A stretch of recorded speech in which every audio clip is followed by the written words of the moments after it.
Bienvenidas, bienvenidos a este nuevo capítulo del No Tan Breve Podcast, ya en la tercera temporada.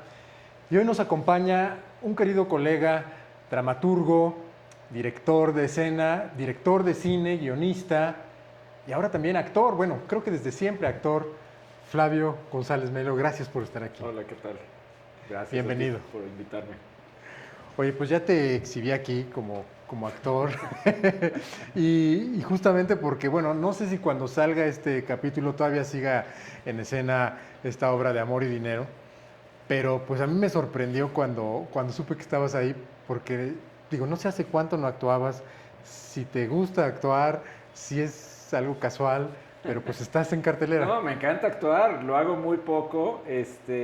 Yo, yo creo que prácticamente todos los que hacemos teatro empezamos por ahí, ¿no? O sea, Ajá. como que esa cosa de vivir otra vida durante un momento del día y luego ya vuelves a ser tú con todo lo que tú eres, pero transformarte en otro, pues yo creo que es lo que probablemente, al menos a mí, me fascinó y me atrajo al teatro, ¿no? Pero luego, pues rápidamente empecé a escribir y luego quise dirigir y entonces te va jalando. Y de algún modo, bueno, pues lo que estudié fue escritura y dirección y a eso me dediqué y de pronto me invitaban a hacer cositas, actuar en un cortito, etcétera, pero bueno, prácticamente lo dejé y he hecho, bueno, de pronto sustituciones de obras, por ejemplo en 1822, que yo no dirigía, pero Sí. Emilio Bergenji, que en paz descanse, no podía dar unas funciones y entonces me pidió el director Antonio Castro que si lo hacía yo. Y pues yo dije, pues órale va, ¿no? Y entonces eso pues son situaciones así. La última vez que propiamente había estado en temporada fue hace casi 15 años, en Wow. Temporal, que fue una adaptación de La Sí. Tempestad de Shakespeare que hice en 2012. Y también había un actor que no podía dar todas las funciones de la temporada, que se iba a ir un poquito después de la mitad de la temporada, y estaba yo buscando sustituto y de pronto dije, a ver, pásame el vestuario, me lo probé, me vino y dije, debo hacer yo. Y entonces, bueno, pues para mí es como una especie de lujo, porque me gusta mucho y me divierte. Pero pues ahora me invitaron a hacer un personaje en esta obra que se llama Amor y Dinero. Y me gustaron las escenas que me tocaba hacer y dije, bueno, va, vale. Sí. Además, creo que es sano para todo director de pronto acordarse de lo que es estar de ese lado, ¿no? Claro. Porque te ubica, te ayuda a darte perspectiva también, ¿no? Sí.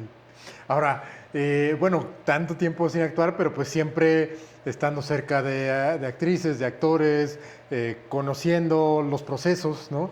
¿Tú aplicas lo que les pides a ellos como actor? No. No, bueno, pues es que, pues mira, mi maestro Ludwig Margules lo primero que decía es, vas a tener que aprender cómo dirigir a cada actor. Cada actor trae una escuela distinta, es una cabeza distinta, a veces le gustaba mucho decir, tendrás que ser amigo, papá, mamá, confesor, todo, ¿no? O sea, Sí, todas las variedades de la relación humana dependiendo del actor. Y yo creo que tiene razón, o sea, sí, yo con los años he tratado de desarrollar una metodología como director, pero es una metodología como director, o sea, desde luego que mucho proviene de mi poca experiencia, pero muchas lecturas y tal, y luego fui asistente de dirección, etcétera, en el sí, sentido, digamos, por ejemplo, a mí me sigue pareciendo, con todo lo criticado que ha sido, que Stanislavski pues, es un método muy efectivo, muy sensato. claro.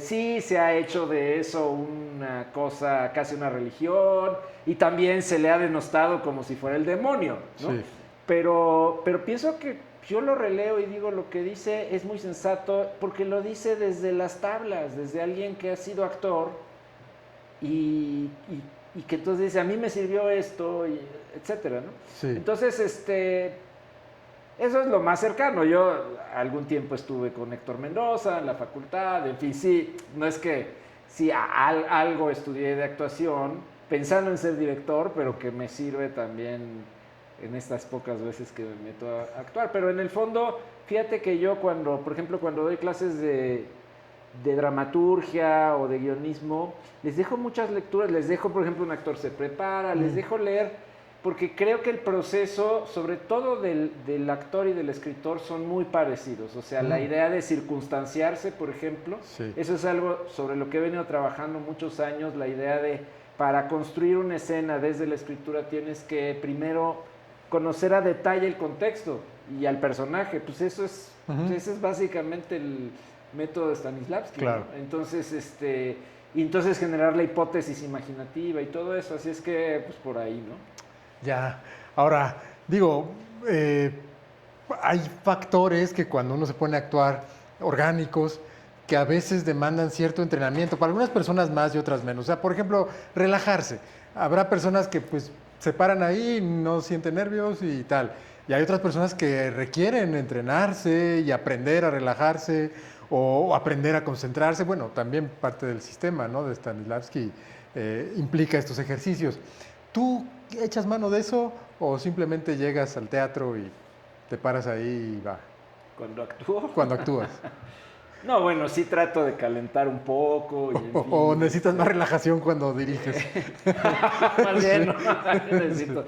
Sí, no, en realidad es algo que, por ejemplo, como director yo trato de que cada quien haga lo que tenga que hacer, pero sí les pido que desde luego estén 2 horas antes y que cada quien tiene un proceso. Hay actores que oyen música, hay actores que hacen un chorro de ejercicio, hay actores que bla, bla, bla, bla, bla, y lo cual deberían hacer todos, pero bueno, sí, calentar la voz, etcétera, pero cada quien se mete de manera... Y hay actores que parece que, pues nada, están chacoteando y tal, pero de algún modo estar ya en el teatro o en el camerino sobre el escenario te empieza como a meter en algo, ¿no? ¿Y tú de cuáles eres? ¿De los que hacen mucho ejercicio? ¿De los que a mí sí me gusta, como, bueno, concentrarme en el sentido de recordar qué historia estamos contando, qué personaje voy a hacer hoy, de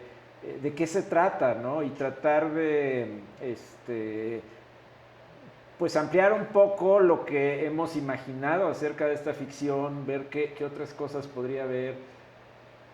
Más que nada para volverse a acercar. Mira, esta temporada que estamos haciendo es los martes y entonces cuando das una función y al día siguiente tienes función es más fácil, ¿no? Claro. Pero cuando tienes 6 días por delante en los que básicamente la vida te va a jalar para todos lados menos la ficción, entonces, bueno, creo que entre semana hay que seguir, no solo repasar el texto porque la memoria luego sí me preocupa. Claro.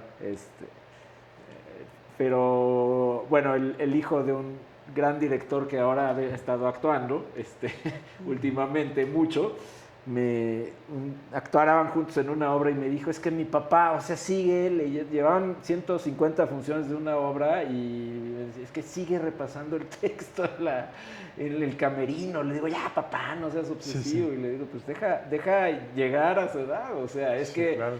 El problema de la memoria pues, es un problema que tiene que ver con la edad en buena medida, ¿no? Y entonces, pues ya a mi edad, no te creas, o sea, sí me preocupa. Entonces, bueno, pienso que en el fondo lo que hay que hacer es estar como en contacto con la ficción de alguna manera. Sí. Y es una vida paralela. Sí. ¿Te acuerdas que había hace como 20 años un juego que se llamaba Double Life, ¿no? En la prehistoria de la computación y los videojuegos, que tú llegabas a tu casa y tenías otra identidad. Entonces, es un poco así, ¿no? Sí. Entonces, eso hay que mantenerlo vivo, siento yo, ¿no? Ya. Ahora, creo que es tu obra como director y dramaturgo más reciente, es Inteligencia Actoral. Sí, aunque, bueno, en realidad estrenamos Inteligencia Actoral y de inmediato, casi 2 meses después, estrené una que sin embargo no ha tenido más temporadas, como si lo tuvo Inteligencia Actoral, que fue La Negociación. Claro. En la UNAM. Sí. Ahora, bueno, en Inteligencia Actoral hay el personaje principal quizás es este actor, ¿no? Robot, pero pues el otro es el director. ¿no? ¿Hay algo como de alter ego en ti, como estas preocupaciones, discusiones que se tienen con los actores, que a veces uno no los entiende? Digo, así arranca la obra, ¿no? De no puedo ensayar.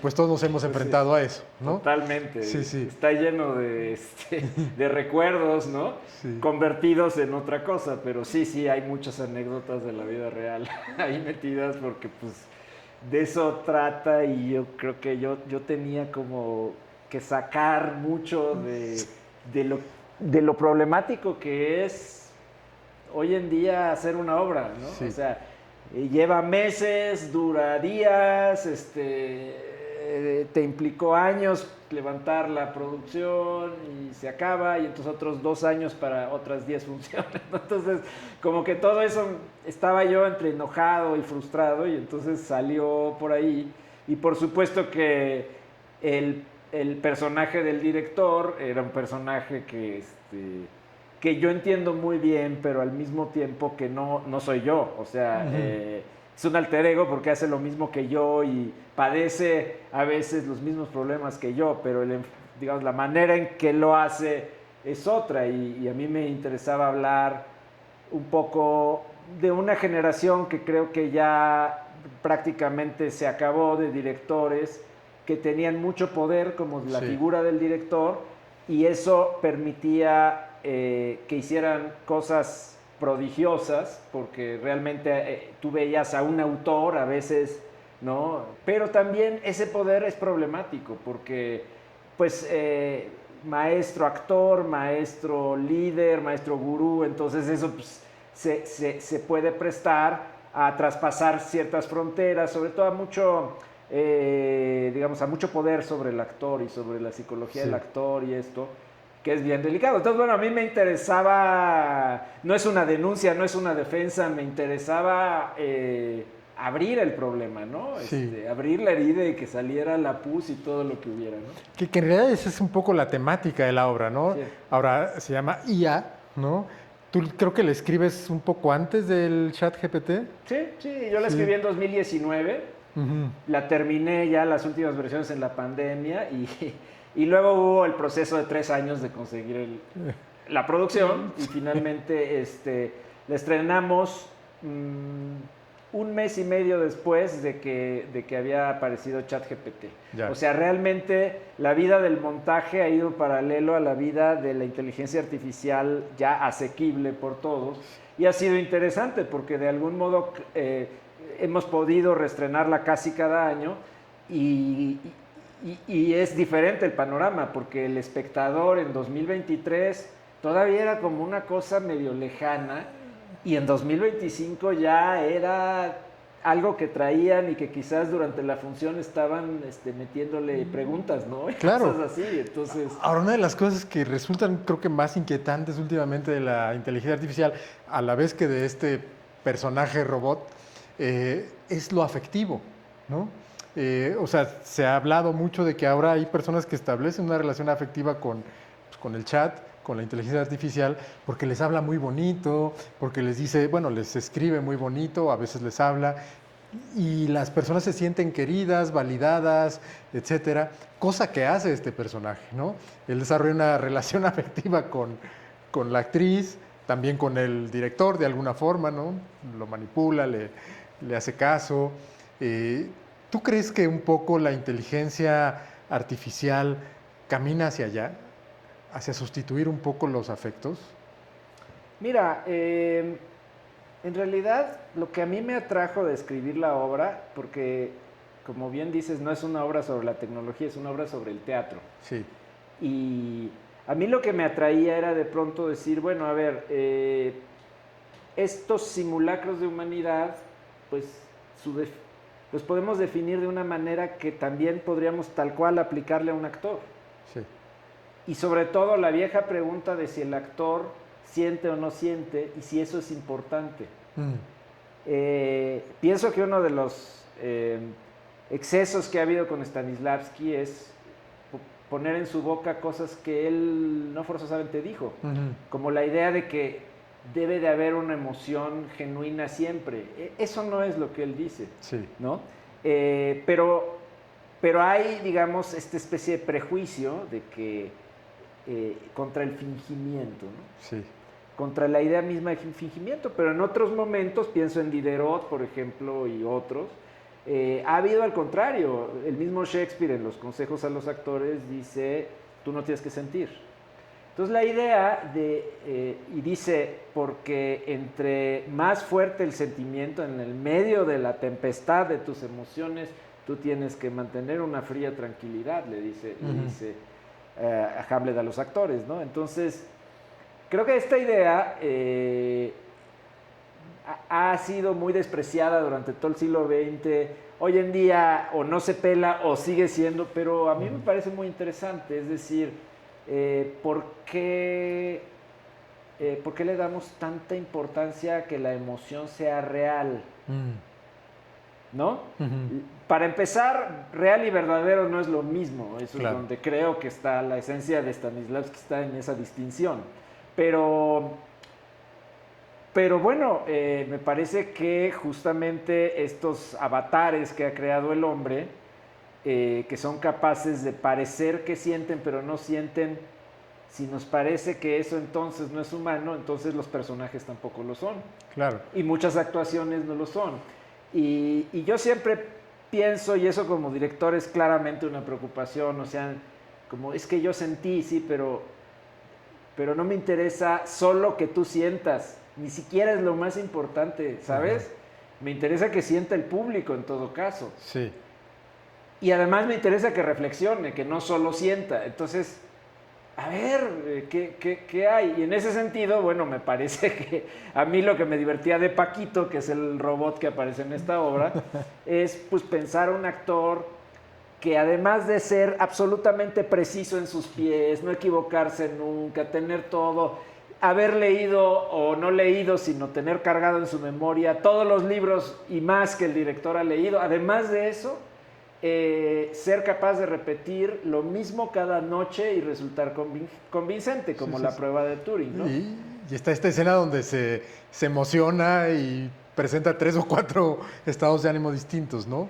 Y claro, como eso lo va a representar un actor de carne y hueso, entonces ahí hay como un doble juego. Tenemos que jugar a que eres perfecto, pero desde lo que pueda ser perfecto en un hombre de carne y hueso. Entonces, bueno, esa es la parte que a mí me parecía como interesante cuando le estaba escribiendo. Pero fíjate que es muy curioso cuando siempre me dice la gente, incluso del propio equipo, es que claro, nunca van a ser iguales. Y yo partía de la premisa de van a ser mejores. Sí.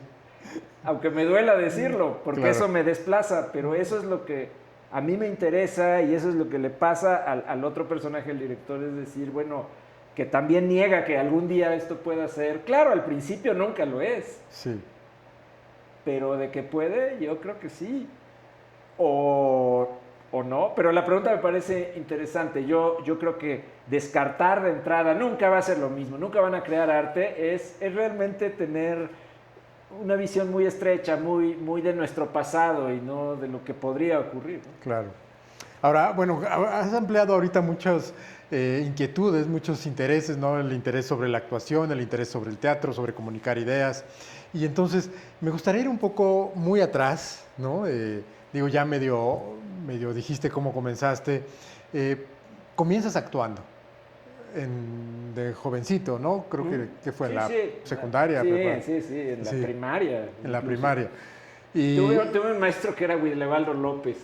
Era mi maestro de teatro, pero él era, ya luego me enteré que era pues, un dramaturgo y un director y todo esto. Y él fue mi maestro en la primaria y entonces realmente fue el que me inoculó el veneno del teatro. Wow. ¿No? Y empiezas actuando en obritas escolares y ya un buen día tú dices, bueno, me quiero dedicar a esto, pero te enfocas hacia el cine, ¿no? Profesionalmente. Y no a la actuación, bueno, profesionalmente en términos de estudios, ¿no? Sí. Pues eso fue la vida está llena de accidentes, ¿no? Para bien y para mal. O sea, no tenía dudas que lo mío iba a ser el teatro y además había decidido que quería estudiar en el CUT, que en ese momento dirigía Ludwig Margules. Como actor. Y yo había visto una puesta del manuscrito encontrado en Zaragoza. Por eso te digo que yo vi unas puestas realmente sorprendentes de decir, ahí, no tengo duda. Pero cuando llegué al último año de prepa, hubo ahí no sé qué, y unas grillas, y total que salió Margules con sus principales profesores, o una buena parte de los profesores. Y entonces me quedé yo, bueno, sí estaba la facultad, me inscribí, o la ENAD, pero yo quería estudiar con Margules, con Tobar, con David Holguín, que estaba súper chavito, ¿no? Recién egresado, y entonces los fui a buscar al CCC, al Centro de Capacitación Cinematográfica, aquí muy cerca en Churubusco. Y bueno, yo me metí al curso de guión, que era más fácil entrar, y además yo era cinéfilo de toda la vida, pasé el examen sin muchos problemas, pero yo iba buscando el teatro. Tomé clases con Margules de dirección y de dramaturgia y guión con Juan Tobar, pero desde las primeras clases me di cuenta que tenía facilidad para escribir guiones, que además me gustaba, porque me gustaba mucho el cine. Y entonces ahí empezó un proceso que para mí en algún momento fue difícil, como de definición de qué iba a ser. Y bueno, pues si mi yo de hoy en día pudiera regresar en el tiempo y decirle, le diría, no seas pendejo, cabrón, le daría 3 apes, pues haz todo lo que puedas, o sea... Y que ha sido así un poco, ¿no? Sí, pero no es fácil, o sea, no es fácil porque hay como toda una tendencia a tú en qué te especializas. Sí, ¿no? ¿A qué gremio perteneces? Entonces, teatro, pero además, ¿qué eres? ¿Eres director?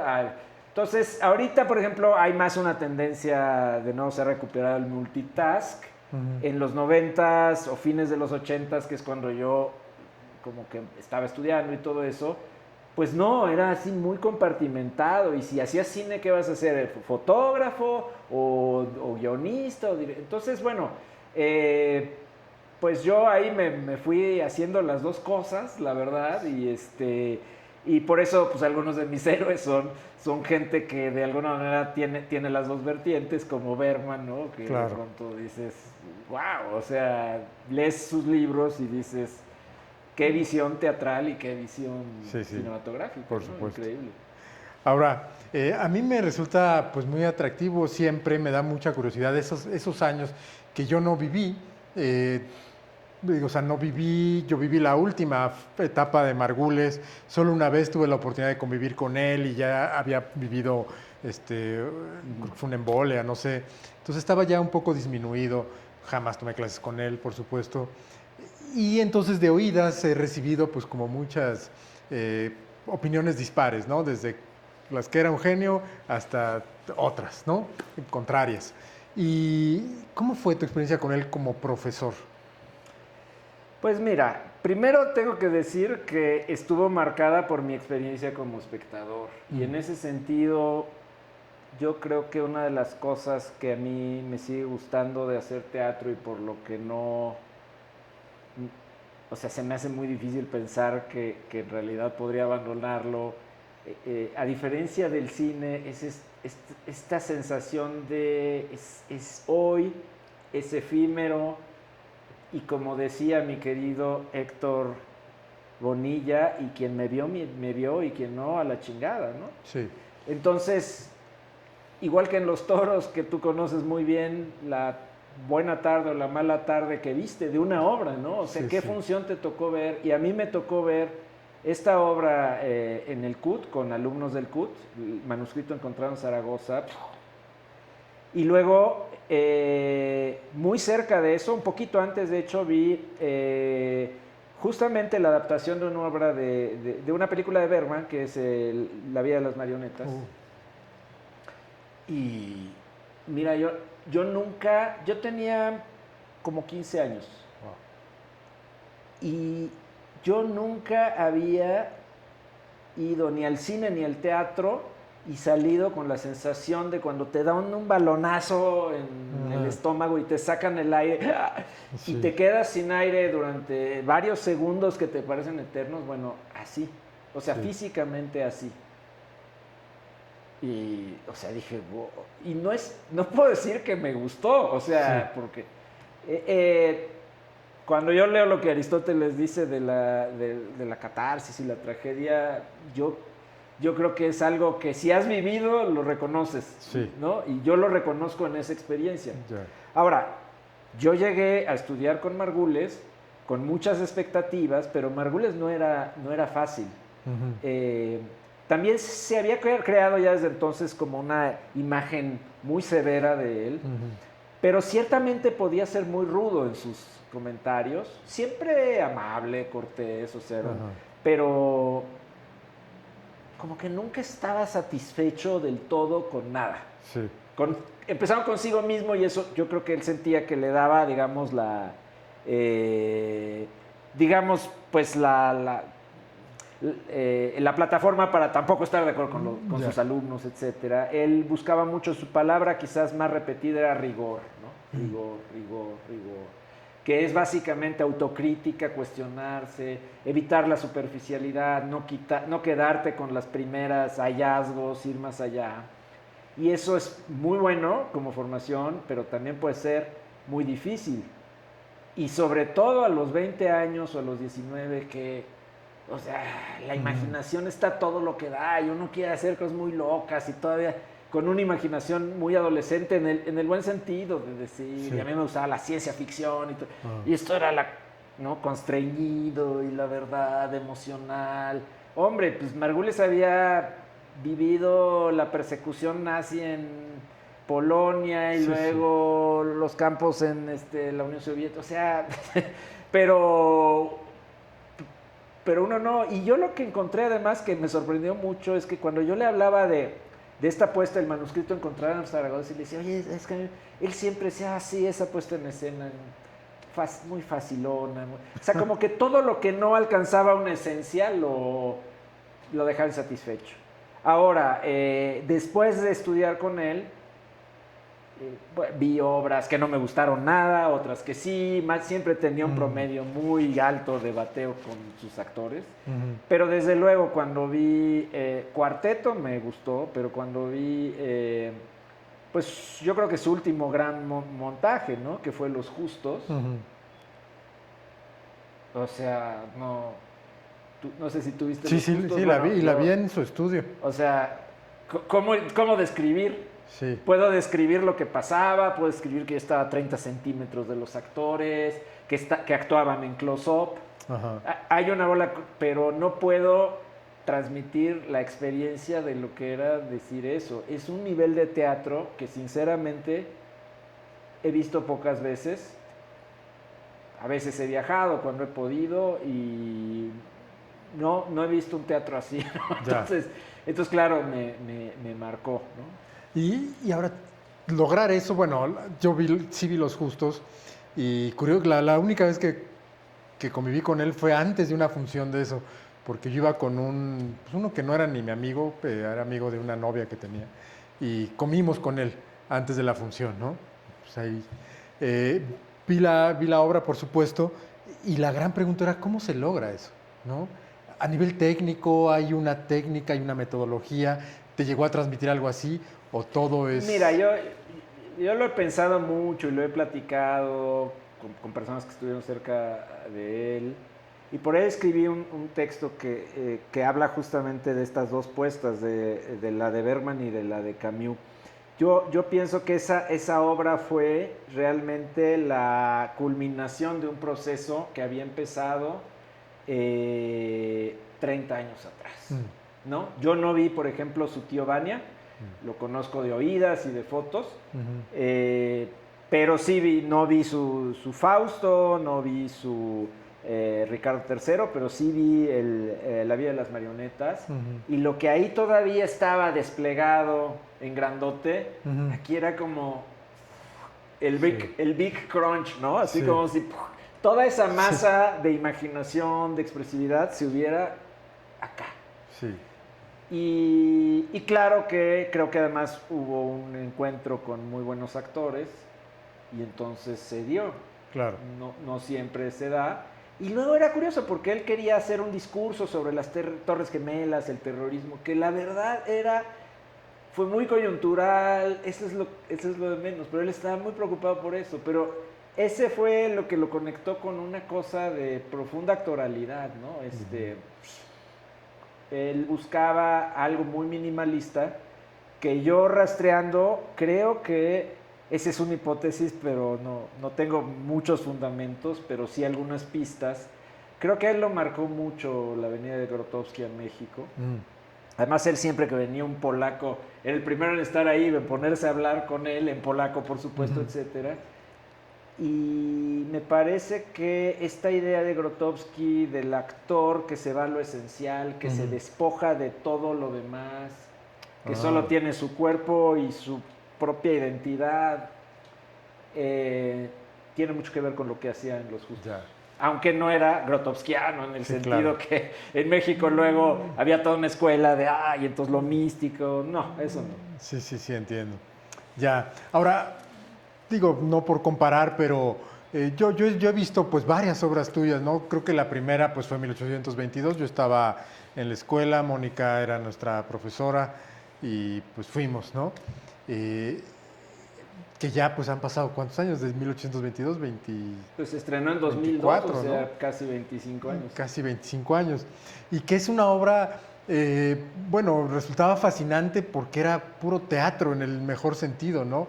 Convención, juego, ficción, además, bueno, obviamente la referencia histórica, la resolución espacial de Mónica, que también apelaba a eso, pero sobre todo tu texto lleno de humor, pero además lleno de investigación.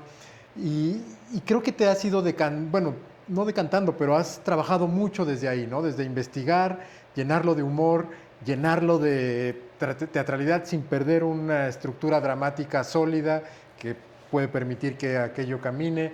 ¿Qué buscas tú en tu dramaturgia? Bueno, hoy de moda no está contar historias, más bien lo contrario, ¿no? Desde gente a la que admiro como cartoon diciendo el cuentito, ¿no? Con este desprecio, hasta todo el asunto postdramático, etcétera. Pues no, sí. Y claro que la esencia del teatro está en otro lado. El propio Margules lo decía, pero a mí lo que más me gusta de la vida es que me cuenten historias. Ya. Ajá. Y si puedo contarlas y son buenas historias, también me gusta. Entonces, yo creo que bueno, yo al menos hago obras y hago películas y hago guiones porque hay historias que nadie me está contando y que a mí me gustaría que me contaran y me las cuento a mí mismo y si me convencen a mí, entonces las quiero compartir, ¿no? Sí. Entonces, yo sí en ese sentido, bueno, me metí mucho como a estudiar los fundamentos de la construcción dramática y todo esto, y luego los he enseñado, pero a la hora de trabajar me guío mucho con el instinto, ¿no? No es que digo, esto tendría que responder a tal o cual, eso siempre me ha parecido como, pues que no funciona, la creatividad está como, funciona de otra manera. Entonces yo básicamente sí he escrito, me interesa mucho la historia, por eso, porque yo en la historia encuentro muchas pequeñas historias que me hablan de lo que somos. En 1822 tenía que ver con quiénes somos como país y por qué somos tan nacionalistas y por qué creemos que los españoles primero nos conquistaron y luego se fueron y entonces la independencia se hizo por españoles, ¿no? Este viejo aforismo de la conquista la hicieron los indígenas y la independencia la hicieron los españoles, tiene mucho de cierto y esa paradoja justo me parece interesante. Y yo cuando escribo trato de encontrar eso, una paradoja, ¿no? Una paradoja. Y en ese caso era el problema de la identidad. Con Fray Servando, que es un personaje tan delirante, que estuve investigándolo a él y a Santana y todos estos casi 10 años, llegué a tener la escaleta de una obra que habría durado como 15 horas en escena. Y solo la última parte, la última cuarta parte se volvió esta obra que duraba 2 horas y media. Sí. Y las otras pues ya nunca las escribí, fueron como el cascarón que uno tira y se come el huevo, pero para mí, por ejemplo, cuando escribo sobre temas históricos, lo difícil es salir de la investigación. Ya. Me paseó de nuevo hace poco. Tantos datos y tantas cosas. No los datos, las historias, los personajes fascinantes.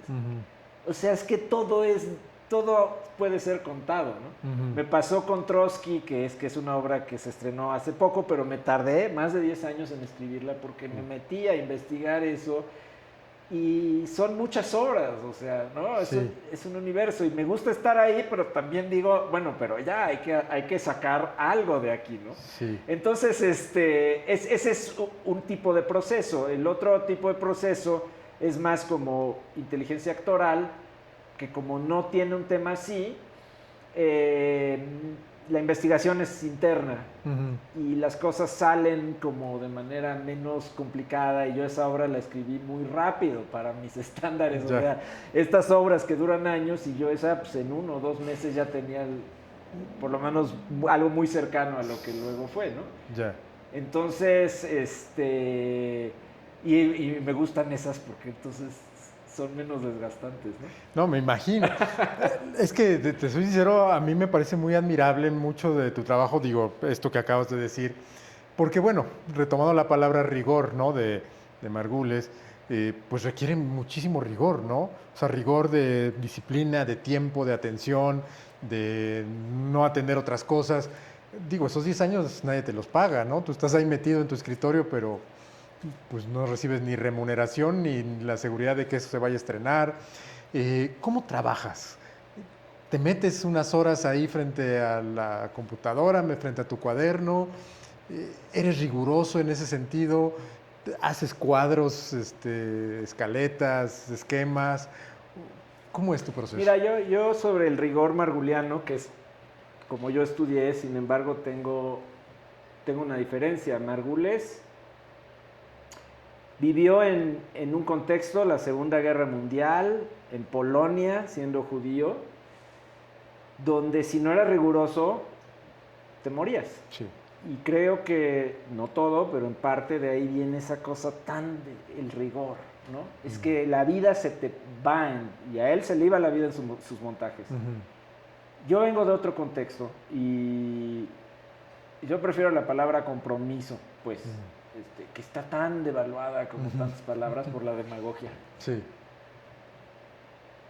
Pero últimamente he estado pensando mucho en eso, que finalmente no es la disciplina, no es el rigor, no es, pero ¿qué es lo que necesitamos para hacer teatro? Pues compromiso, ¿no? Es el compromiso de que lo vamos a hacer y que lo vamos a ensayar y que nos vamos a abrir espacio para ensayarlo, lo que sea necesario, no el tiempo que pueda y todo eso.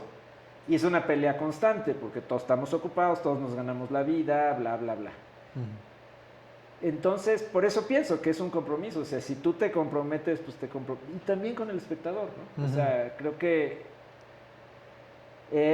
te voy a dar lo mejor que te puedo dar. Ya si no te gusta, pues, ¿qué le hago, no? Sí.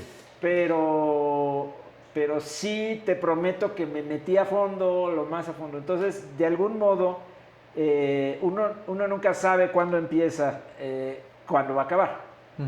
Entonces, yo ya sé ahora que si es un tema histórico probablemente me va a llevar años, pero Sí. hay procesos largos, aunque no sean así. Me metí a escribir Edipo en Colofón. Claro. También me tardé mucho tiempo y tuve tú te llamas el teatro de la brevedad, tu compañía y tu espacio, pero yo lo que hago es el teatro de la longitud, ¿no? Ya. Y eso es por dos motivos. Uno, porque me gusta el teatro y si está bueno, me gusta que dure. Claro. Pero también porque, no sé, porque tengo ese defecto que sobreescribo y lo tengo que recortar. Entonces, esta obra de Edipo, que era como una versión alternativa de Edipo, pues se volvió una cosa larguísima y estuve 3 años o algo así girando alrededor sin poderlo acabar. Y entonces, pues, no es que trabaje diario en lo mismo, me volvería loco, sino tengo periodos de trabajo intensivo y luego dejo descansar meses y luego retomo. Y entonces llego hasta cierto punto y digo, ya fracaso, esto nunca va a cuajar. Hasta que un día la terquedad logra que llegue a puerto o otros proyectos que tal vez algún día lleguen o ya no llegaron, porque así también hay, ¿no? Y ahí los tienes, ¿no? Y ahí los tengo, pero esos yo creo que pues si tú no estás convencido, pues no. Claro. O sea, de pronto tampoco pasa nada, pero no creo que uno deba sacar las cosas de las que no está medianamente convencido. No, por supuesto. Ahora, este compromiso, no sé qué tan diferente es cuando hay obras por encargo, ¿no? O sea, donde tienes una fecha y a lo mejor ya hay una producción ahí por delante y pues tienes que entregarlo, no te puedes tardar 10 años. Has estado en esos procesos. No mucho, o sea, desde luego en el cine y las series siempre es así, y sé lidiar con eso, pero lo que me gusta del teatro es más bien tener un espacio. Ahora, sí he estado ahí, me han comisionado obras y entonces pues uno lo que hace es resolver lo mejor que se puede en ese tiempo y profundizas más o menos dependiendo de muchos factores que algunos no están en tu control, ¿no? Entonces, por ejemplo, una vez me invitó Antonio Crestani, dirigía el CUT, y me invitó a escribir la obra de titulación de una generación. Y entonces, luego por alguna razón, que creo que tenía que ver con que era muy poco tiempo, se pospuso a la siguiente generación, pero yo había visto a esta generación y empecé a escribir pensando en una generación. Y luego conocí a la que realmente iba a estrenar y tenía otra composición, eran un número diferente de alumnos, alumnas, alumnes, todo, ¿no? Ajá. Entonces como que, pero curiosamente de ahí salieron dos obras. La que finalmente se estrenó, que fue Obra Negra, y otra obra que se llamaba Olimpia 68, que era, pues dije, ¿qué hacer para puros jóvenes de 20 y tantos años? Pues hablar de la Olimpiada de 1968 y hablar del 68, ¿no? Sí. Entonces, por ejemplo, ahí me gustó que como que el propio reparto me hizo llegar a la idea del tema y de... Claro que yo es un tema que me obsesionaba y quería hablar, pero si no hubiera habido esa invitación, posiblemente no se me habría ocurrido la obra, ¿no? Entonces llegué un día y me senté y escribí una escena, y luego otra escena al día siguiente, y luego 2 años después escribí una obra, pero surgió de ahí, ¿no? Este es el elenco, ¿no? Ah, qué padre. ¿Qué podría hacer este grupo? Ah, pues estudiantes o atletas. ¿Ya has escrito otras obras así, pensando en el elenco de quiero trabajar con estos cuatro? Me encantaría, o sea, me encantaría tener una compañía estable y poder decir, pero no, aunque, bueno, uno con el tiempo pues se va haciendo pues de ciertas afinidades artísticas con otras personas. Entonces, evidentemente, por ejemplo, sí he escrito con actores en la cabeza, sí. Hay personajes que en la computadora ya eran... alguno lo haya hecho o no. Por ejemplo, en Las Curain, el personaje del fotógrafo era Carlos Cobos. Yo acababa de verlo en Divino Pastor Góngora, soberbio, lo mejor que le vi al querido Cobos, y como que casi al mismo tiempo empecé a escribir Las Curain, y entonces dije, el fotógrafo, ¡pum!, y se coló. Ya. Y una vez que un actor se cuela en tu casting mental, sacarlo de ahí no se puede fácilmente. Entonces, afortunadamente, él sí estuvo y eso me encantó, ¿no? Sí. Pero hay otros que luego no pueden y entonces, ¿no? Ya que entre otro. Eso cuesta trabajo. Otro, por ejemplo, fue Carlos Aragón, ¿no? Que fue Ricardo, el director de inteligencia actoral en la primera temporada. Sí. Ahí es como muy, muy transparente. Habíamos trabajado juntos, tenía ganas de volver a trabajar, pero le había visto un Ricardo III que me gustó mucho lo que hicieron con Mauricio García Lozano dirigiendo. Y entonces como que hizo clic y el personaje se llama Ricardo porque es como una especie de Ricardo III, y yo dije, Carlos. Y otros van, no solo trabajo, sino... vivo con Dobrina, entonces cuando es común que se presente ahí, o actores con los que ya trabajé y me dan ganas de volver a trabajar, pero lo que no hago, eso sí, es forzar las cosas, o sea, quisiera volver a trabajar con alguien, pero no estoy muy convencido de que esté bien para ese papel, pero con tal de trabajar, eso no suelo hacerlo, porque siento que ahí algo se fuerza, ¿no? Claro. Ahora, moviéndonos de terreno, ¿no? Digo, ya nos has contado que pues, en el cine pues siempre has estado ahí, pero primordialmente el teatro, ¿no? Sin embargo, pues has desarrollado también una carrera, ¿no? Yo vi ese, pues es corto, ¿no? El de la casa de empeño. Ujú. ¿Cómo se llama? Medalla al empeño se llama. Ajá. Y otros cortos que tuvieron incluso recepción en la crítica, en los premios. Y, ¿qué tanto has dirigido? Has dirigido incluso documentales, ¿no? Sí, bueno, yo no me considero para nada documentalista, lo hice cuando salí de la escuela, fue uno de los primeros trabajos que tuve, de pronto hacer cosas para TV UNAM, para el 22, etcétera. Pero respeto muchísimo a los documentalistas, me parece bien difícil hacerlo y no es lo mío, o sea, no, Mm, digamos, eh, no me mueve una fibra interna forzosamente, ¿no? Pero la ficción sí.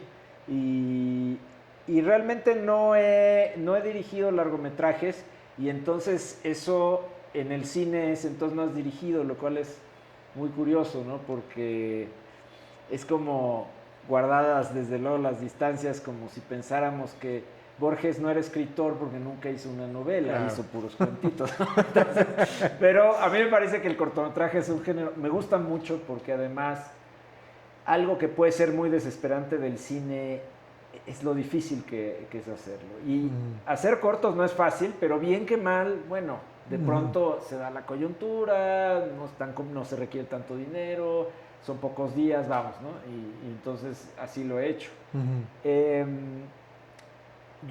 yo siento que la gran diferencia para mí entre el cine y el teatro es que eh, además de que el teatro está vivo y el cine captura lo que está vivo en el rodaje, pero Sí, luego se queda, ¿no? Y sí, sí. entonces las películas envejecen bien, mal, algunas envejecen muy bien, otras generalmente mal, pero empiezan a envejecer en el momento en que las terminas. Ujú, Y el teatro no, el teatro siempre está cambiando sí, hasta que se harta la gente y lo deja de hacer esa hora, ¿no? sí, Pero yo disfruto muchísimo los ensayos, es lo que más me gusta. Y como director, pues es el espacio de creación. sí. El actor realmente prepara y luego crea frente al público, pero el director crea en los ensayos y luego ya me desespera, no sabes a qué grado ir a las funciones de una obra ya estrenada y verlo y dar notas. Y lo hago porque es parte de mi chamba como director, pero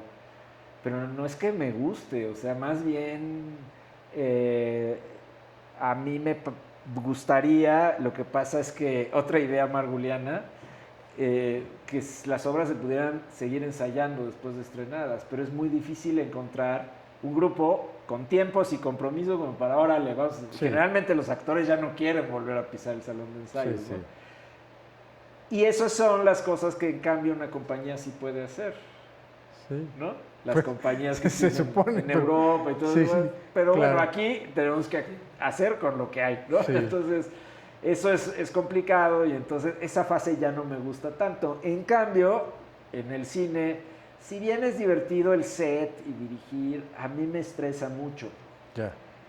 A mí me gusta escribirlo y luego estar en la edición. Eso me Mm, parece divertidísimo, porque de nuevo no estás constreñido por tantos elementos y tanta tensión, sí. sino editar una película es como volver a escribirla, o sea, es Mm, muy divertido. ¿Y qué pasa si lo pongo así? ¡Ay, aquí está el ritmo exacto! ¿no? ajá. Y ahí puedes hacer cosas, digo, eso lo descubrí haciendo mi tesis en el entonces CUEC, que había una escena climática de la película donde un papá tenía que tener una discusión fuerte con su hija y al actor no le salía. Y era larga, duraba como página y media, 2 páginas. Mm, Hicimos 17 tomas mm, y luego yo en postproducción, con mucha paciencia durante varias semanas, esto de esta toma, esto de esta toma, y al final construí una actuación que nunca existió en la vida. wow. Eso es lo que el cine te permite y me Sí, parece mágico, pues, ¿no? sí. Porque, bueno, entonces podemos ir para arriba con todo, ¿no? Entonces, eso es muy fascinante del cine, ¿no? Sí, por supuesto. Pero sobre todo eso es lo que te entusiasma, no tanto la onda del set y... No, yo el set lo padezco, o sea, pues sí, lo disfrutas del momento de ensayar con los actores y todo. Sí, si sale bien, qué padre, no. Pero ahí hay un carácter muy especial que tienen sobre todo los productores de cine, pero también muchos directores, que es que les gusta esta cosa como de guerra, ¿no? Sí. La adrenalina, problemas, qué padre. Y yo digo, no, problemas, no. A mí déjenme encerrarme con los actores en Sí. un cuarto y vamos a jugar algo, ¿no? Sí, sí, sí. Ahora, digo, dentro de esta faceta audiovisual, pues está tu carrera también, pues como guionista, que pues ya es muy prolífica, ¿no? Digo, no sé cuántos guiones habrás escrito, pero Guiones escritos muchos, producidos muy pocos. Pero eso es la vida del guionista y fue lo primero que me dijeron cuando entré a estudiar guión ya. y tal cual. Y producidos, digo, de cine y también, bueno, de tele o ahora ya no es tele, de streaming, pues. ¿Tú cómo te sientes en ese terreno? Sobre todo en el terreno ya cuando hay una productora que la autoría empieza como a quedar ahí medio, Ya. no sabemos de quién es la autoría o... Bueno, pues mira, el cine y la serie siempre es un territorio lleno de grilla y tal. O sea, Ajá. sí es muy impresionante, es fascinante, pero el backstage del cine es fuerte, es Sí. fuerte. O sea, yo por eso te digo, no es que en el teatro seamos todos unas hermanas de la caridad, pero Sí. siento, por eso te digo que el teatro es más a escala humana. O sea, finalmente se nos cayó la producción, se nos cayó el teatro. O sea, ¿sabes qué? Pues me prestas tu cochera y vamos a ver qué, cómo, ¿no? Se puede hacer así y el cine parecería que no. Entonces, eso es muy desgastante y entonces todo eso determina la manera en que la gente se lleve, ¿no? Entonces, pues tienes que aprender a navegar en eso tan difícil que es que el dinero decide, etcétera, ¿no? Pero bueno, así es y en fin, hay que desarrollar un poco esa capacidad y para mí es muy interesante como la posibilidad de idear mundos así tan dispares. Y luego cómo hacerlos viables en las realidades de producción que tenemos aquí, porque esa es la cosa, ¿no? O sea, uno puede imaginar lo que sea, pero eso a mí me parece interesante. Cuando yo salí de la escuela, fue el año que menos películas se hicieron en la historia del cine mexicano desde la época de ahora, ¿no? Se hicieron 12 largometrajes y fue así tocar fondo. Sí. Y esa era la perspectiva para mí, era tremenda. Entonces yo dije, voy a hacer teatro, como director voy a hacer teatro, porque cine que, o sea, antes que yo, para esas 12 películas, pues están desde Ripstein hasta Iñárritu, que está empezando, claro. ¿No? O sea, no me va a tocar nunca. Hoy se hacen más de 200, es otra realidad. Pero de algún modo, yo creo que todos los que escribimos, de algún modo, lo que realmente nos puso a trabajar de maneras muy intensivas, pues fue lo de las series, ¿no? Que era algo que todo el mundo decía, a ver qué día en México se hacen series. Yo estuve en uno de los primeros intentos ya de este siglo, que fue en Televisa, con Sony, hicieron simuladores y otras 3 o 4 series, y fue muy interesante, muy. Pero bueno, de pronto, en un par de años, todo el mundo quiere series, todo el mundo tal, y mis alumnos que yo había formado durante años diciendo, pues, a ver de qué viven, todos tenían trabajo, todos estaban en cuartos de escritores, la jauja, ¿no? Eso también ya se acabó. O sea, digo, no se acabó, pero disminuyó. Entonces, es muy de ciclos. Sí. El cine y las series es de que ahora hay mucha producción, ahora hay poca producción, ahora hay más, ahora viene Netflix, ahora se va Netflix. Sí. Entonces, está así y pues tú tienes un poco que ir surfeando, ¿no? Sí. Pero bueno, eso implica que en el camino escribes muchísimos proyectos que no se hacen y eso es muy frustrante. Y como a mí me han llamado mucho para proyectos históricos, pues esos menos se hacen por los costos que implica todo el asunto de la época y tal. Entonces yo tengo series, desde una serie sobre la conquista que se iba a hacer y con 18 capítulos escritos junto con Luis Mario Moncada y tal, en fin, un pequeño equipo. Y como ese, muchos, ¿no? Que ahí Entonces, se quedaron. muchos que ahí se quedaron, y Ujú. también guiones de cine y argumentos para películas, etcétera. Entonces es realmente difícil que algo llegue realmente a hacerse. Y además, claro, hay una cuestión diferente de la autoría. En el cine se considera que el autor es el director, y en las series también un poco, porque los showrunners en México no son escritores, son directores que además escriben. Ujú. Entonces, bueno, pues uno está acotado y luego las decisiones finales las toma alguien más. En el teatro, bien que mal, sí hay un respeto a la autoría totalmente diferente. O sea, siempre que montan mis obras, cambian algo, quitan una escena que les pareció. Bueno, eso es normal, pero muy restringido, ¿no? O Sí, sea, sí. dentro de algo que yo mismo digo, no me gustó eso, pero lo entiendo y voy y no me siento incómodo. Voy al estreno de una obra de teatro y digo, ay, mira, qué padre que a alguien más se le ocurrió todo esto a partir del texto. Y en una película es así como, híjole, a ver, porque puede ser, pero muy frecuentemente es, Ya es otra. híjole, ¿no? Sí. Yo- Ahora, digamos, de tus trabajos, ¿cuáles son los que más te han dejado satisfecho? Tanto como director, dramaturgo, o como dramaturgo que alguien más le dirige, o como guionista. ¿Cuáles serían los que tú mencionarías? Mm, híjole, no sé, o sea, es que realmente, pues, no sé, sí son como hijos, o sea, Ujú, no puedes decir cuál es el mejor de tus hijos, pues cada hijo es diferente, ¿no? ujú.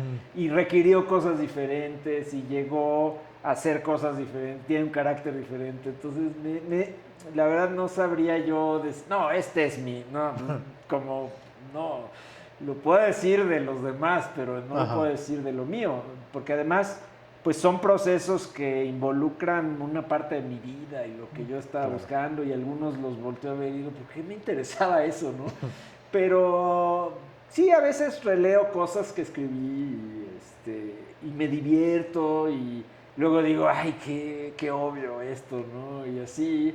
Pero me gusta conectar como con quién era cuando lo escribí y decir, Mm, ay, mira, quizás a veces te da nostalgia, ¿no? Y sí, dices, ay, mira cuánta frescura, luego ya dejé de ver la vida así, o qué sé yo, ¿no? O sí. sea, como que en ese sentido, pues cada obra es un poco el momento en que la hice, y además como dirijo, es muy difícil disociarla de la experiencia que fue Mm, luego hacerla, o incluso 1822 yo no la dirigí, pero estuve ujú. muy cerca de Antonio, que era mi amigo desde la prepa, y del montaje, y cuando se fue Vergenji ahí me metí a actuar, y Ajá. entonces, pues, ¿qué te digo, no? Es como, para mí esa obra, por ejemplo, fue como una especie de carrera de teatro que yo no había hecho en realidad. Yo Ya, estudié cine, ¿no? claro. Y ahí duró casi 3 años, y todas las semanas, y yo aprendí un chorro de cosas y me di cuenta de muchas cosas, y me parece muy interesante, por ejemplo, ver cómo iba cambiando la lectura del público de unos chistes que a mí se me habían ocurrido en la época de Salinas, que luego cuando se estrenó con Fox ya se leían de otra manera, y luego se iluminaban zonas del texto que no eran de actualidad. Ujú, Las había dicho textualmente Fray Servando hace 2 siglos, sí. pero la gente pensaba que era una alusión, que estábamos haciendo un gag sobre el político del momento, que luego en 4 meses ya no es. Ujú, Entonces yo aprendí un chingo viendo esa obra, como de entender el fenómeno teatral, cómo el texto tiene que estar vivo sí, y se ilumina diferente según el público y según el momento, ¿no? sí. Eso es lo que a mí, eso es lo que yo recuerdo. Y luego los textos son como el esqueleto de eso, ¿no? Ya. Claro, De ese entiendo, animal. entiendo, sí, sí. Ahora, digo, a mí hay algo que también me ha llamado mucho la atención de tu carrera, que por usar una palabra que yo creo que no es nada acertada, en oposición a lo que voy a decir, que ha sido una carrera de alguna forma asertiva, ¿no? O sea, que has caminado y que pese a ese momento que sales de la escuela y es un desierto, el cine, pues te decides hacer teatro y se van abriendo puertas, se van escenificando tus obras, en fin, ¿no? O sea, como que vas caminando. ¿Tú cómo miras esa carrera a lo largo del tiempo en relación a la dificultad, o no le llamaríamos facilidad, pero posibilidad de hacer, de, entre esos momentos cuando tú comenzaste al día de hoy? Bueno, pues mira, no quiero volverme el viejito quejumbroso, pero ya estoy viejito y sí me quejo, me voy a quejar un poco, pero mira, a todos nos tocan etapas difíciles, ¿no? O sea, Sí. eso es... La cuestión que yo veo es que sí, la vida de las temporadas se ha vuelto, para mi gusto, ya muy poco interesante. O sea, Ujú. todavía me tocó tener el chance de hacer, bueno, 1822 duró 450 funciones, pero temporadas que lo mínimo era 30, sin demasiado problema llegabas a 50 y en una de esas a 100. Ujú.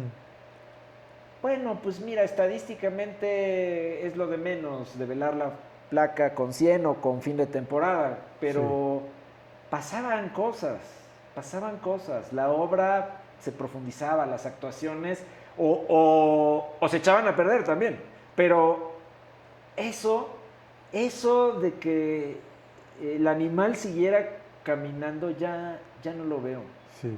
Entonces ahora, pues, una temporada que le está yendo muy bien en el Helénico, está muy bien, 4 semanas, 5 semanas. ¿De veras? O sea, y por ejemplo para inteligencia actoral yo echo mucho de menos que no hayamos podido tener chance de... Hemos hecho 74 representaciones, pero todas en el Interruptus, ¿me explico? Sí, sí, sí. Entonces, pues así, entonces ya cambió el elenco, bueno, un poquito, entonces ya no está, pero entonces lo que hay que volver a conectarse, y sí, se va profundizando, pero es como Sísifo, ¿no? Tienes que volver a empezar un poquito.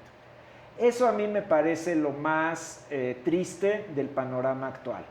Para el teatro de ficción dramática, Sí. para el teatro performático hasta es bueno tener una sola vez, pum, ahí Sí, va claro. hasta la bomba, y eso, desde luego, y hay muchos modos de teatro, y quizás te diría que el otro problema que yo veo, pero está totalmente en el origen del problema de nuestras cortas temporadas, es la saturación.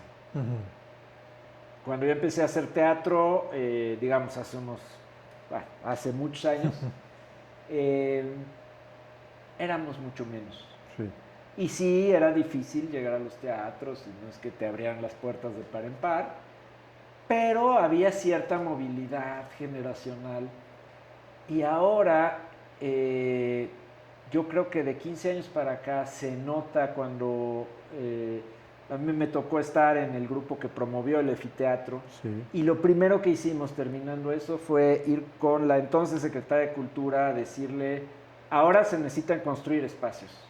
Porque si esto jala, como jaló, va a haber mucha producción. ¿Dónde van a entrar? Tenemos, eso era 2012, 2011, tenemos la misma infraestructura de 1961 prácticamente.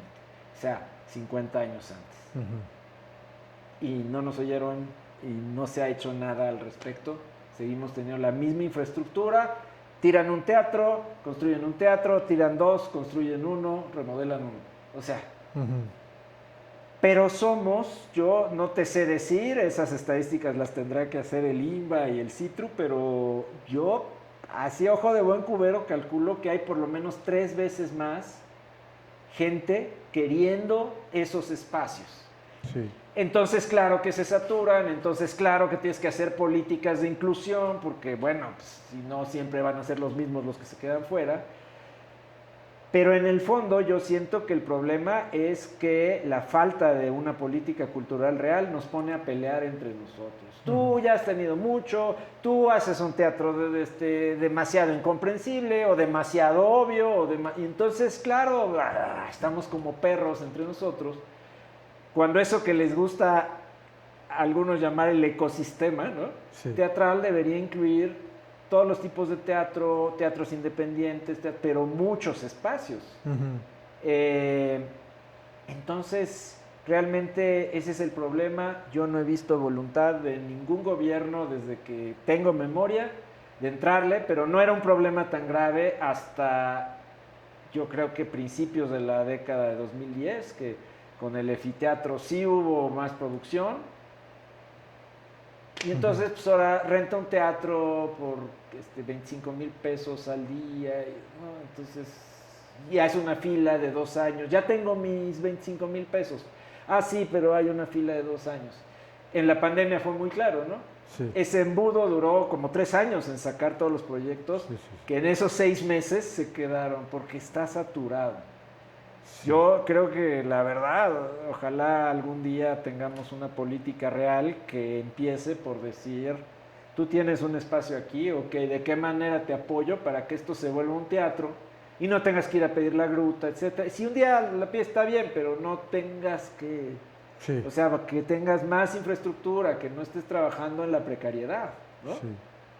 Ahora, bueno, tú has estado, como lo has dicho, cerca de, pues, del movimiento para exigir las políticas, ¿no? O sea, has estado, digo, ¿no? Que sea, has estado en distintos momentos, ¿no? En el Efiteatro, en el Eficine también participaste. Sí, en la ley de cine y todo Entonces, eso. has estado en esa, llamémosle, grilla continuamente. Y sin embargo, yo creo que has sentido, por un lado, que el gremio pues es muy difícil de congregar para poder proponer algo o para poder exigir algo. Por otro lado, pues que cuando hay interlocución acaba siendo muy simulada, ¿no? ¿Qué dirías hoy, o si se te ha ocurrido, que podríamos hacer como gremio específicamente teatral para que algo de todo esto se moviera, mejorara? Ir a tocar la puerta de quién, o a gritarle a quién, o a romperle las ventanas a quién.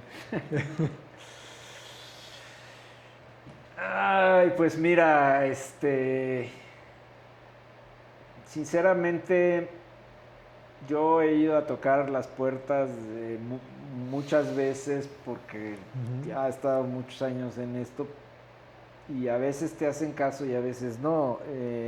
La verdad es una suerte cuando encuentras eco. Y el estímulo fiscal, por ejemplo, se hizo porque María Rojo estaba en la Cámara de Diputados en ese momento y se le ocurrió a ella que debía de haber un estímulo fiscal para el teatro. Y un día lanzó un llamado de los que estén de acuerdo, vénganse a la Cámara, y llegamos 60 personas y al final nos quedamos 10 y esas 10 lo hicimos nuestro. Pero había esa cosa de, bueno, hay uno de los nuestros infiltrado ahí, ¿no?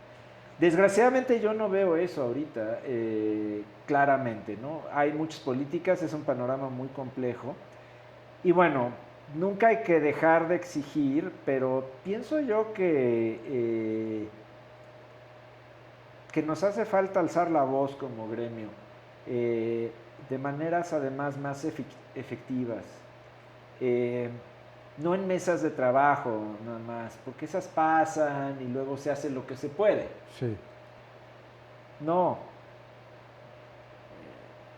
Yo creo que un día de estos, pues, viendo lo que pasa con toda esta gente a la que no le pagan, las funciones ya dadas, o las clases ya, o los cursos, en fin, cosas muy, muy serias que están sucediendo o que han sucedido, pues entonces de pronto, o las condiciones no son, o me piden una fianza para darme dinero, ¿no?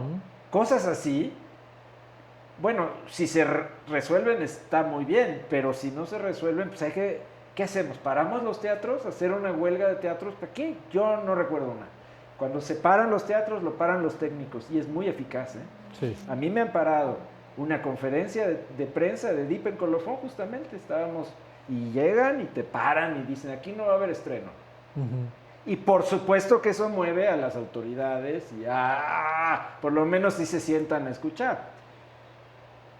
Y nosotros no, como que, no sé, y siento que el Estado se ha basado demasiado en nuestras ganas de, ya nos tenemos el espacio, llevo años pidiendo la gruta, la que sea, ya me lo dieron, entonces voy a ir. Eso juega en nuestro contra, pero un día de estos, la verdad, o sea, si queremos lograr algo como presupuesto, pues habría que decir, ok, pues entonces no hay teatro, ¿cómo ven? No, pues, Sí. pero bueno, eso ya es técnicas del sindicalismo y todo eso, ¿no? Pero, Sí. sí. Además, pues se pueden hacer cosas más imaginativas, ¿no? Sí. O sea, en el 68 había activismo de la Escuela de Arte Teatral y hacían performance, pero cuando es de lo nuestro, no lo hemos sabido hacer suficientemente, yo pienso. Sí. Y dirías que, bueno, tú eres profesor, ¿no? Es que es otra faceta también tuya, muchos años como docente. ¿Empezaste qué, en el CUEC o a dar clases? Sí, casi al mismo tiempo en el CUEC y en el CCC. De hecho, Sí, estuve ahí dando clases casi 20 años en el CCC y sigo ahí en la ENAC. sí. Entonces, bueno, das clases, has visto pasar muchas generaciones, me imagino que algunas personas con cierto éxito o con ciertas carreras navegando, otros que habrán desertado. Pero, ¿qué tan inquietante resulta estar frente a un grupo y ver las condiciones, pues llamémosle laborales o de posibilidad creativa? Y que cada año o cada semestre Pues te llegan mira, más y más y más. como te digo, yo egresé cuando se hacían 12 películas al año y ahora se hacen 250, varias de ellas casi la mitad óperas primas. Entonces, no me preocupa tanto eso. Lo que me preocupa es, claro, quiénes van a seguir. Eh, pero de algún modo, esto que te digo de la saturación en los teatros también pasa en la educación. O sea, son escuelas donde estas de cine o el mismo CUT de teatro, que son para muy pocos alumnos. Sí. Pero la presión es cada vez mayor. Y eso ha generado cosas y además es una ciudad súper insegura y además el metro ya colapsó y entonces los desplazamientos toman 2 o 3 horas de ida y 2 o 3 horas de... Entonces, ¿cómo le pides a un alumno? No, te tienes que quedar a ensayar después de clases con tus actores para el ejercicio de mañana, ¿no? Sí. Sí, pues así yo aprendí. Pero también es cierto que era otra realidad, o sea, era una ciudad un poquito más vivible, etcétera. Estamos, Pepe y yo siento de veras nuestra capacidad de seguirnos comportando como si esto fuera vivible. Esta ciudad no es vivible, Ajá. ya. Y en este país hay 130,000 desaparecidos. Sí. Pon tú que 45,000, yo creo que no. Bueno, hay 45,000 desaparecidos. Y seguimos diciendo, bueno, sí, lo que nos tocó vivir, ¿no? Ujú. Bueno, entonces esos son escenarios catastróficos. Lo que pasa en el cine y en el teatro, en el fondo, no. Sí. Pero siento que todo permea. Sí. Y entonces tenemos generaciones cansadas. Yo a veces siento a mis alumnos que ingresan a la escuela cansados, porque tuvieron que hacer un examen, porque tuvieron que no sé qué, porque estuvieron en pandemia encerrados y porque tuvieron que hacer 6 horas de viaje todos los días. Sí. Y claro, me gustaría exigirles como me exigían mis alumnos y mis maestros y al mismo tiempo digo, pues no se puede, porque no, o sea, es una tortura, ¿no? Ujú. Entonces, bueno, eso a mí me pasa. Y otra cosa que la verdad como maestro pienso a veces es que noto muy claramente cómo los que sí han logrado hacer una carrera, generalmente hacían unas cosas deslumbrantes, unos cortos súper imaginativos, y luego hacen buenas películas. Ujú. Pero hay algo que no les permite o ya no se les antoja, no sé, que era deslumbrante y que ahora se parece más a una película, Ujú. ¿no? Y eso creo que es la industria la que los hace así. Es una renuncia a la heterodoxia. Pues sí, una cosa de si eres un poquito menos deschongado. O sea, diriges muy bien, me dio mucha risa, pero quiero que hagas algo un poquito más domesticado. Y ese es el que sobrevive, ¿no? Y por fuera es muy difícil. Entonces sí veo eso y me preocupa, pero no es algo que esté en nuestras manos resolver. Eso pues es del sistema, ¿no? Sí. Habrá que transformar. Quiero decir, de nuestras manos de los profesores. Ahora, tu experiencia también docente, ¿qué materias impartes? Pues mira, he impartido muchos años materias de guión y sobre todo una de teoría dramática, que primero la impartí en el CCC y luego en la ENAC, que es la que más me gusta porque, digamos, hago ahí los fundamentos de la escritura teatral y cinematográfica, conflicto, personaje y todo, pero eso me permite repensar los mismos problemas cada año. Trato de no repetirme y de pensarlos diferente, y como eso se vincula directamente con cuando estoy escribiendo algo, entonces eso me gusta. Siento que está siempre retroalimentándose. También doy materias desde hace unos años de realización a los de recién ingreso de la ENAC, y también me gusta porque es como repensar el cine en sus esencias, el tiempo, el espacio, el corte, ¿no? Los elementos básicos, y hacer yo como algunos ejercicios, que es decir, vamos a imaginar que el cine se inventó ayer. Ajá. No hay sonido, la cámara no se mueve, nada, una sola toma o dos o tres, pero cuéntame algo, ¿no? Ajá. Eres Méliès, diciendo, ¿ahora qué hago con este aparato? ¿No? Yo soy mago, ¿ahora qué hago con este aparato? Y eso me gusta, ¿no? Es hacer ese recorrido o acompañar a los estudiantes a hacer ese recorrido todavía me gusta, ¿no? Sí. Y bueno, y obviamente como dices, te retroalimenta, te vas aprendiendo, tú también. Pues duda, eso, ¿no? Es lo que pasa dando clases, ¿no? Ahora, supongo que la narrativa en sí, digo, tanto la teatral, porque es algo que hemos conversado muchos colegas, seguramente también tú, sobre la percepción del espectador, ¿no? Que ahora está sobreestimulado, que vemos las pantallas, el scrolling y el mismo cine, o sea, lo que duraba un corte en una película de los 50, pues ahora ya, no sé, hay películas que duran un segundo o menos, ¿no? Entonces, la percepción del espectador implica un cambio también para ti en la escritura, como si escribes las escenas más cortitas, más rápidas, con más chistes, menos chistes. No, mis obras siempre son largas. Hay quien se queja de eso y quien no se queja de eso.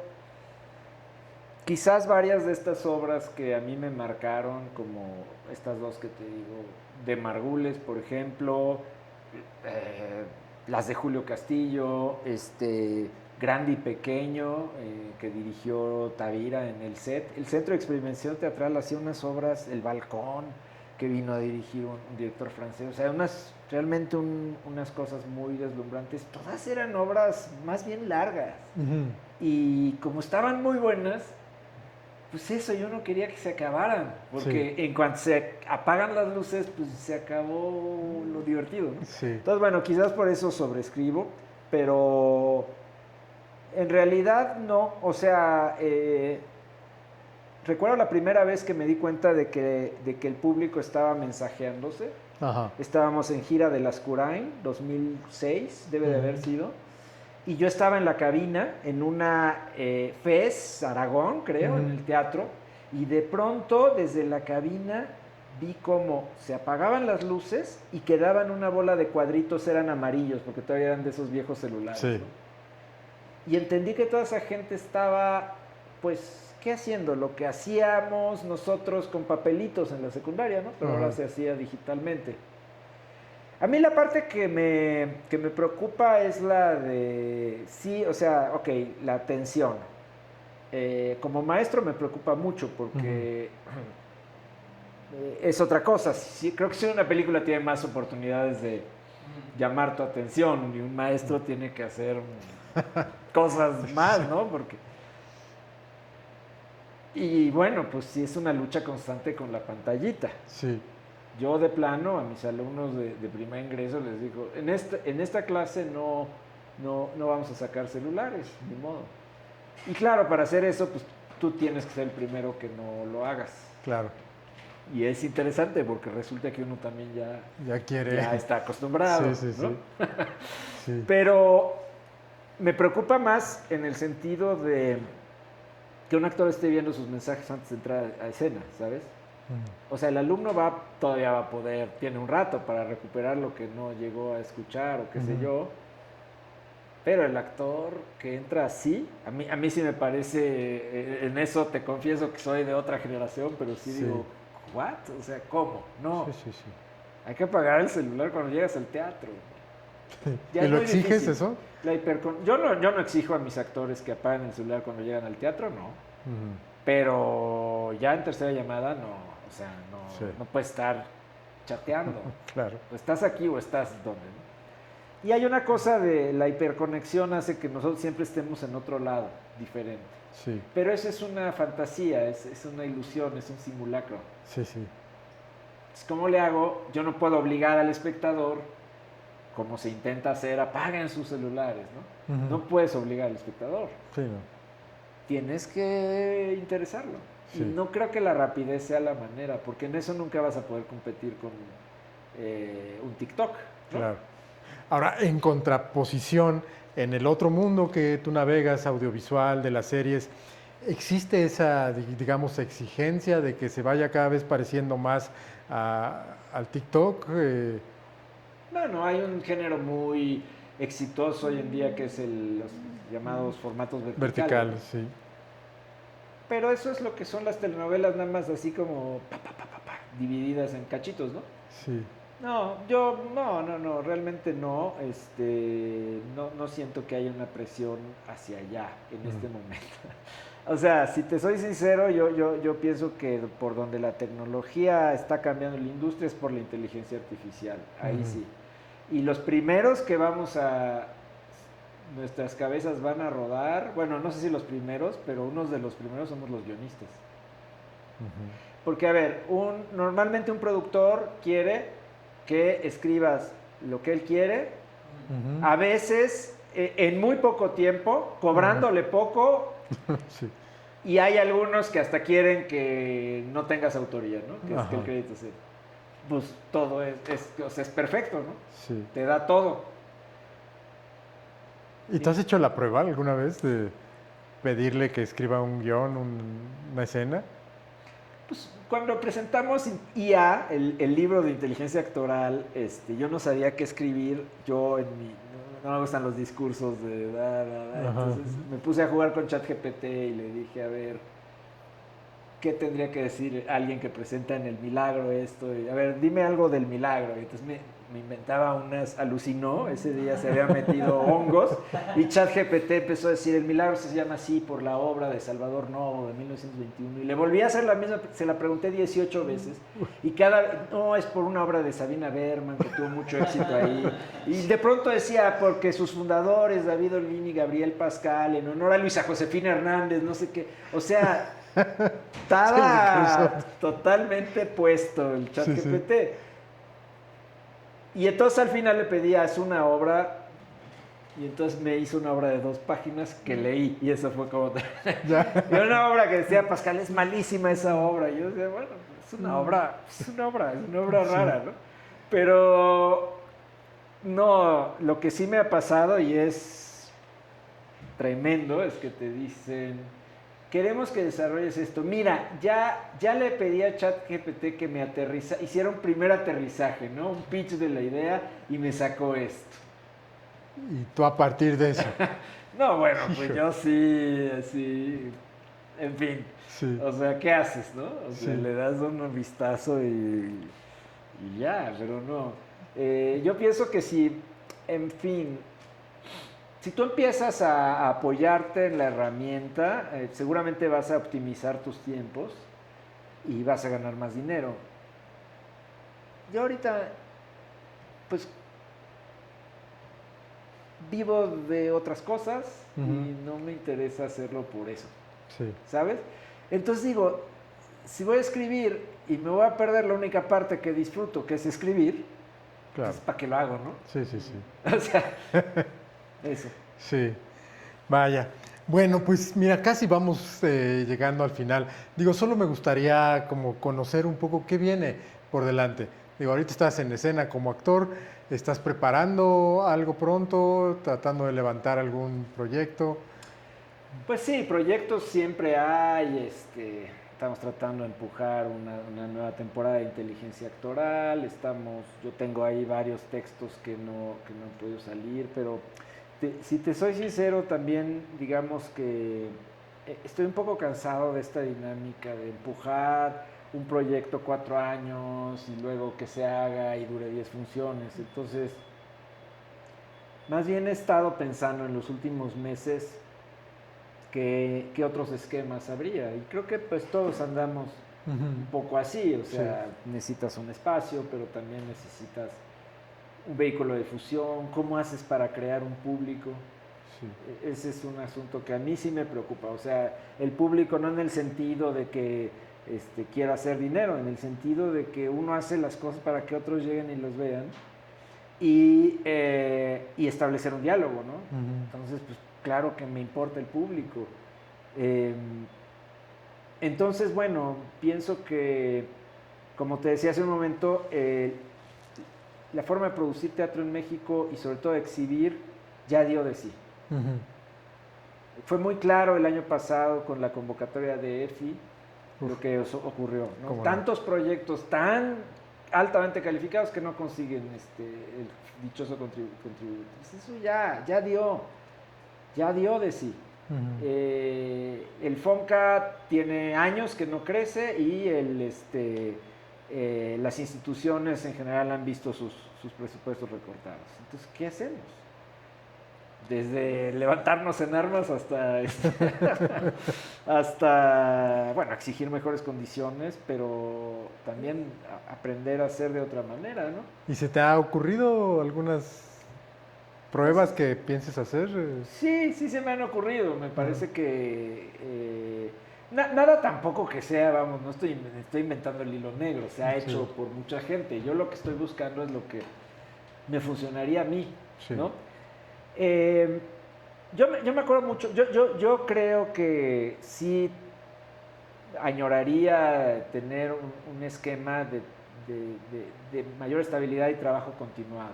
Ujú. Y eso implica tener un espacio y un equipo de gente que puede o no ser un elenco estable, pero por lo menos un equipo de gente. Pero pues esos son recursos Sí. y no hay manera, ¿no?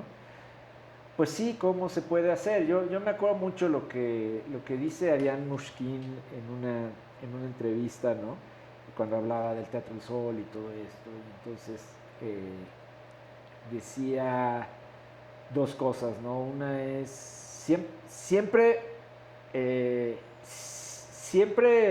barremos y siempre, o sea, nosotros Ujú, ujú. tenemos que trapear el escenario y nosotros tenemos que sí. Y luego, claro, los recién llegados les toca la peor parte, que es lavar los baños o Sí. qué sé yo.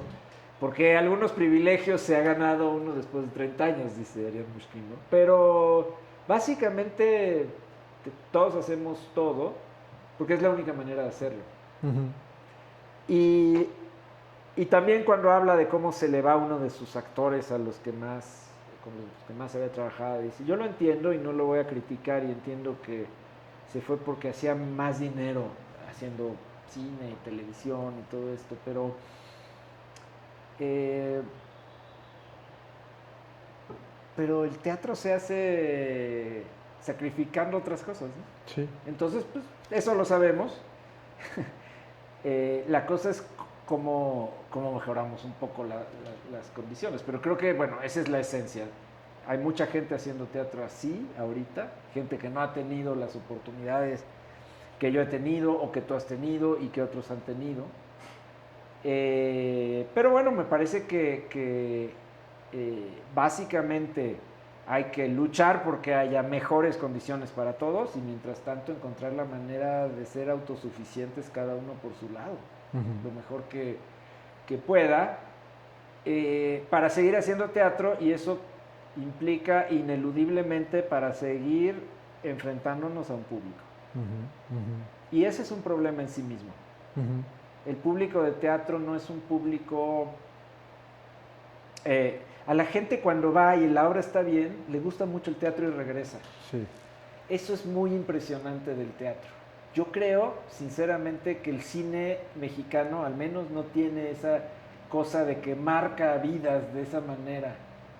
Lo noté mucho cuando la pandemia, ¿no? Ajá. O sea, la manera en que el público regresó a los teatros fue como súper festiva, era como un Sí. carnaval ir al teatro, todos con sus, ¿no?, tapabocas y tal, pero en el fondo había una cosa de, podemos estar, después de meses y meses y meses de ver en una pantallita o en una pantalla mediana ficción, ¿no? Ujú, ujú. Entonces algo hay ahí, pero creo que también tiene que haber una política de formación de públicos y en parte nos toca a nosotros, o sea, no es nada más el Estado que debe tener los presupuestos y la batuta, pero nos toca a nosotros formar públicos y nos toca ver cómo dialogar con esos públicos, ¿no? Sí. Son puras generalidades, pero pues así es como uno... Sí, no, y son como esos problemas que están ahí latentes, algunos de hace mucho, ¿no? O creo que todos de hace mucho, pero el público, los espacios, los recursos, pero sí bueno, no dejarás de hacer teatro, ¿no? Y ¿Quién sabe? No digas que... No, bueno, pues ojalá que no, pero... esa es otra pregunta que siempre me hago, ¿no? La gente que deja de hacer teatro, uno empieza con muchos y luego se van quedando sí. muchos en el camino, o se van yendo a hacer televisión, o se van yendo a hacer comerciales, o pusieron una repostería en lo que hacían teatro y ahora pues la repostería jala mejor y para qué. Hay mucho también cansancio, siento que es una carrera de resistencia, o sea, mucha gente que dice, ¿para qué volver a hacer eso? A mí me lo han dicho actores, a los que, oye, ¿por qué no hacemos esta obra? Hace mucho que no actúas, pero tú eres un gran actor o actriz. Es que no sé si quiero otra vez lo que implica Sí. tantos meses, tan poco dinero, tampoco... Bueno, Sí. todos lo hemos vivido, ¿no? Sí, sí, sí, sí. Y tienen razón, Totalmente, sí. en parte, ¿no? Sí, sí. Pues no puedes obligar a nadie. Si haces esto es porque todavía hay algo que disfrutas, ¿no? Yo al menos así lo veo, ¿no? Mi onda no es tengo que sacar algo que tengo torcido. Sí, pero eso no es el motivo por el que hago teatro. Hago teatro porque lo disfruto. Ujú. A veces. Sí. Pero suficiente como para que justifique todas las veces que no lo disfruto, ¿no? Ya. Y por lo pronto tu ánimo está en continuar. Sí, bueno, por supuesto. Además, mira, es muy claro con la tecnología. Ujú. Por eso escribí IA y ya que se vuelve obsoleta, que va a ser muy pronto, que ya haya robots que hagan todo eso que la obra hace. De todos modos, nosotros podemos seguir haciendo teatro. En Sí. cambio, tú solo es muy difícil que hagas cine, tú solo es muy difícil que hagas otras cosas, pero teatro sí, Ujú. Sí. ¿no? Mientras haya un señor oyéndote y otro señor con el que hablar, o a veces ni el otro señor con el que hablar, ni la señora, ni nada, nada más ocurre y ya, ¿no? Sí. Pues sí. Oye, pues fíjate que ya casi para terminar, hacemos una dinámica. Ay, no, ya me vas a poner a hacer hacer- ejercicios de improvisación. Tienes que aprenderte una Voy a hacer libélula y voy a recorrer. No sé la verdad en qué consiste. ¿Qué son preguntas? Ah, sí, son preguntas. Entonces tomas. Déjame decirte una cosa. Una Sí. de las razones por las que yo me salí de la carrera de teatro de filosofía y letras es porque en las clases de actuación me obligaban a hacer célula que viajaba por mi sangre, asteroide que viajaba por el universo y luego contar todas las maravillas que había visto. Sí, Eso no. esas ficciones, ¿no? Sí. Bueno, aquí sí hay unas. No, no es cierto. ¿No? Son preguntas de. Pensé que eran chocolatitos. Ojalá, ¿verdad?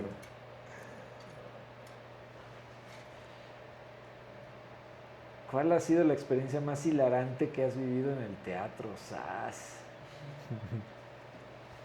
¿Más hilarante?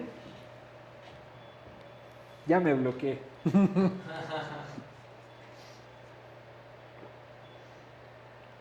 Pues, siempre hay anécdotas, ¿no? Pero ahorita por alguna razón no sé cuál contarte, ¿no?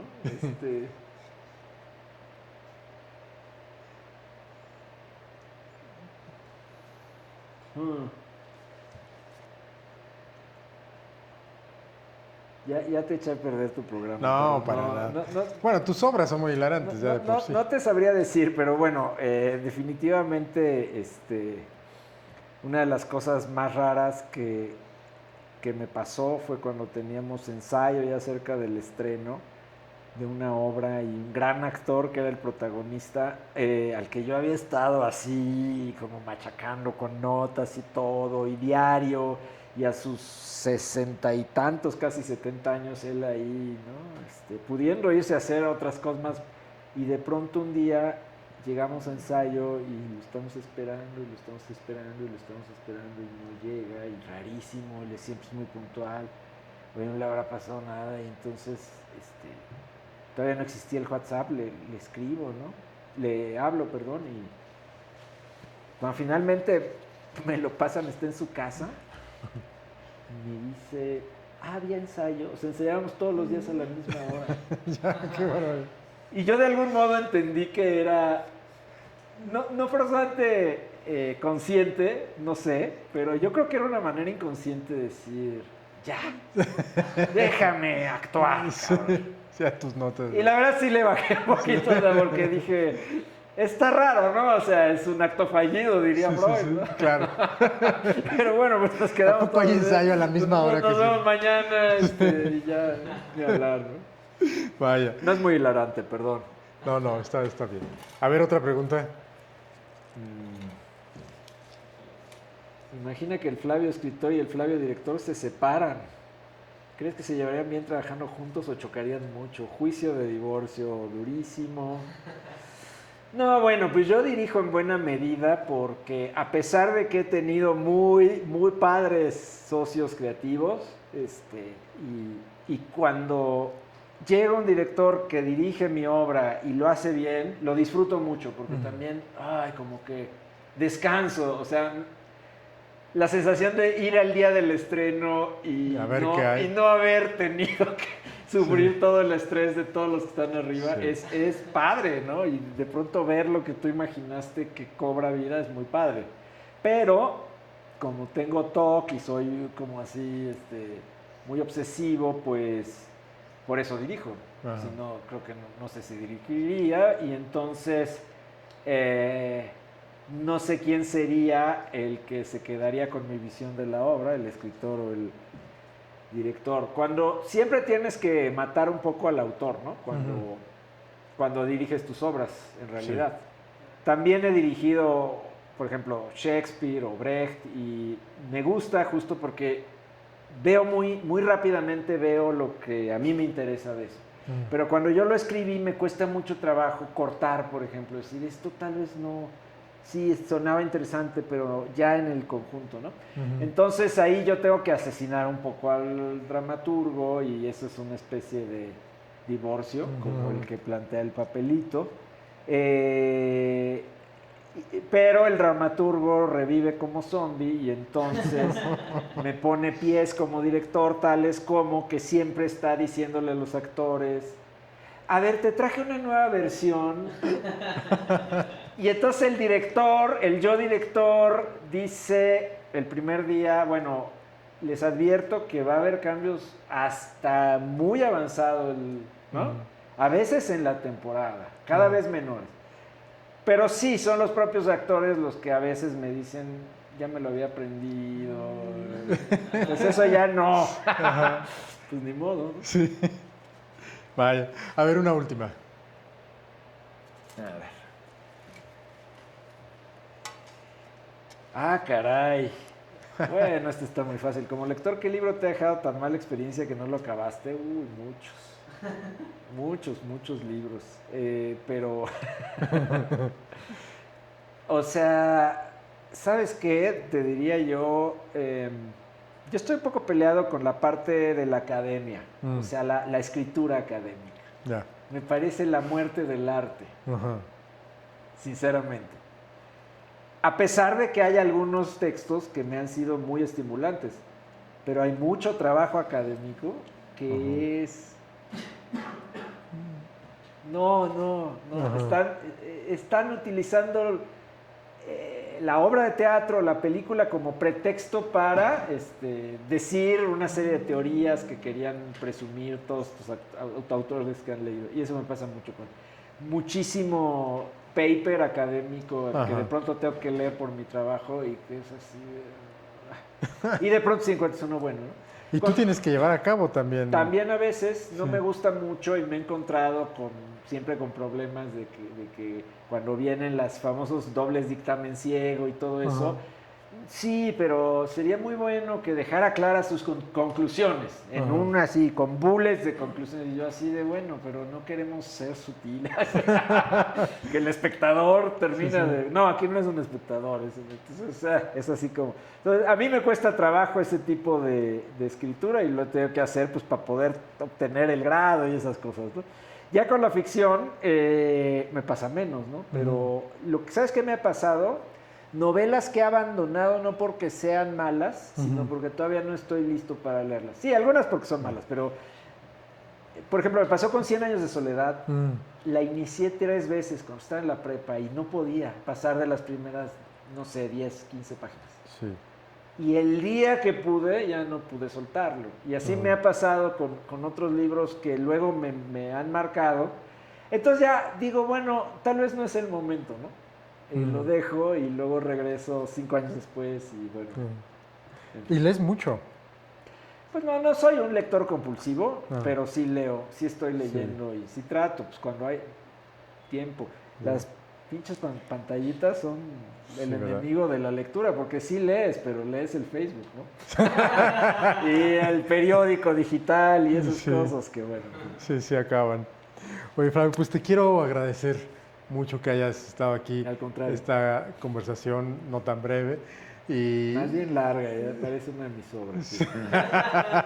Y ha sido muy estimulante, gracias de verdad por estar aquí. Y pues te iremos a ver, digo, cuando este podcast se publique, pues no será este día, pero creo que vamos a ir el próximo martes a la obra. Entonces, pues por allá nos veremos. Sí. Bueno, pues gracias a ustedes por habernos acompañado en este capítulo de nuestro No Tan Breve Podcast. Y gracias a Daniel, a Brandon, que hacen la producción. Y gracias a ustedes, nos vemos en el siguiente.